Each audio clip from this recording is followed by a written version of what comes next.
Assalamualaikum and a very good day to Dr. Shirin and Dr. Fatima.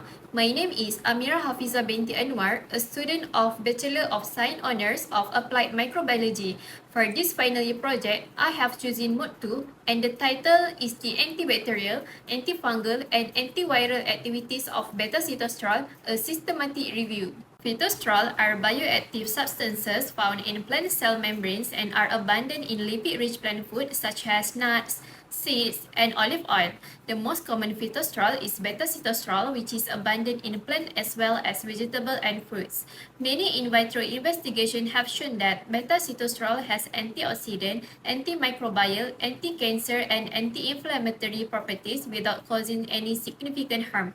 In this review, many plant extracts from the leaf of Ichachina tricenta, Oricillium indicum, and Malva parviflora were found to inhibit the growth of bacteria such as S. aureus, E. coli, Bacillus subtilis, and K. pneumonia, as well as fungi such as Aspergillus flavus. Next, this review was conducted to evaluate the efficiency of beta-sitosterol to determine its effectiveness as antibacterial, antifungal, and antiviral agents since antibiotic resistance has become a growing concern causing bacteria to develop mechanism. This leads to the need for alternative therapeutic strategies. The review was conducted with the objective as listed below. First, to investigate inhibitory effects of beta-sitosterol on the growth and viability of specific bacterial strains, exploring variations in effectiveness across different species. Second, to evaluate the antifungal efficacy of beta-sitosterol and assess its effectiveness against various fungal species, investigating potential selective inhibition. Third, to evaluate the antiviral efficacy of beta-sitosterol against a selected virus in vitro. Through the literature review, beta-sitosterol is stated as a white and waxy powdery with a distinctive scent used in a variety of fields of study. It may be found in a variety of plant parts such as fruits, stem, and leaf. The recent study shows that leaves from Ageratum conizoid that contain beta-sitosterol has been reportedly been used as a wound dressing, treatment of ulcer, colic, ophthalmia, and febrifuge. For our systematic review on the antibacterial, antifungal, and antiviral activities of beta-sitosterol, the PRISMA method was applied as shown in Figure 3. Academic databases were used such as ScienceDirect, Scopus, and Web of Science, enhancing the search strategy with Boolean operators to refine keywords combinations. The keywords included are stated in the slide. After collecting studies, the citations were exported to my EndNote library and removed duplicates. The inclusion criteria focus on research examining beta-sitosterol's antimicrobial efficacy from various plant parts published in English between January 2013 and January 2024.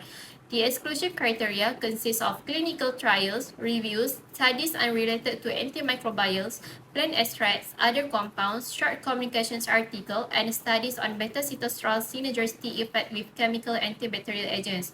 For each included article, the risk of bias was assessed using a Queen tool. 12 parameters were evaluated as stated in the slide. Each parameter obtained the scores of 2 points if adequately specified, 1 point if inadequately specified, and 0 points if missing or unspecified. The final score was calculated by using the formula as shown in the slides. Articles scoring below 50% were considered high risk, 50 to 70% as medium risk, and above 70% as low risk of bias. As a result, Table 2 presents the result of the Queen tool assessment, revealing that 9 out of 17 articles had a high risk of bias, while 8 out of 17 exhibited a medium risk of bias. These scores were fundamental in determining the overall quality of the articles. Let's proceed to the next slide where tables 2.1 to 2.8 detail the antibacterial and antifungal activities of beta-sitosterol extracted from various plant species and parts. Most studies utilize a few antibiotics as positive control for their reference. Researchers commonly employ this diffusion and well diffusion assays to measure the zone of inhibition, while broth microdilution was frequently used to determine the minimum inhibitory concentration. Additionally, a variety of bacteria and fungi species were tested to assess the effectiveness of beta-sitosterol. Next, This pie chart was extracted from the table of results to address objective 1, which is to investigate inhibitory effects of beta-sitosterol on the growth and viability of specific bacterial strains and exploring variations in effectiveness across different species. The pie chart illustrates the frequency of bacterial strains used in studies on the antibacterial activity of beta-sitosterol. E. coli and S. aureus are the most used bacteria, followed by P. aeruginosa. Other bacteria like E. faecalis, P. mirabilis, S. type, and K. pneumonia are also frequently used, each ranging from 2% to 5%.